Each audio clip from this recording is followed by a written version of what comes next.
মিশরীয় সভ্যতা সম্পর্কে 20টি প্রশ্ন। প্রথম একেশ্বরবাদী ধর্ম কোনটি? প্রাচীন মিশরীয় ধর্ম।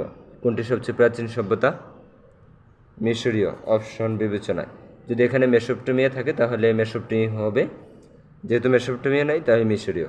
কোন নদীর তীরে মিশরীয় সভ্যতা অবস্থিত ছিল? নীল নদ। বুক অফ ডেথ কোন সাহিত্যকর্মের আদি নিদর্শন? মিশরীয়। কাদের ইতিহাসের শ্রেষ্ঠ নির্মাতা বলা হয়? মিশরীয়দের। পৃথিবীর সবচেয়ে পুরাতন স্মৃতিস্তম্ভ কোনটি? কৃত্রিম স্তম্ভ কোনটি? পিরামিড বা মমি। পৃথিবীর সবচেয়ে বড় পিরামিড কোনটি?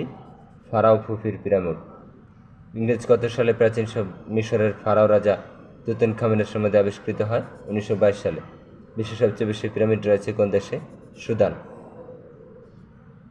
গিজার পিরামিড কোথায় অবস্থিত? মিশর। স্পিংস কোথায় অবস্থিত? মিশর।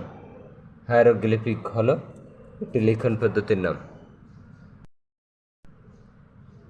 প্রাচীন মিশরীরা কোন বর্ণ দিয়ে তাদের ভাব প্রকাশ করত? হায়ারোগ্লিফিক। হায়ারোগ্লিফিক যে সভ্যতার লিখন পদ্ধতি? মিশরীয়। কোনটি মিশরীয় সভ্যতার নিদর্শন? পেপিরাস।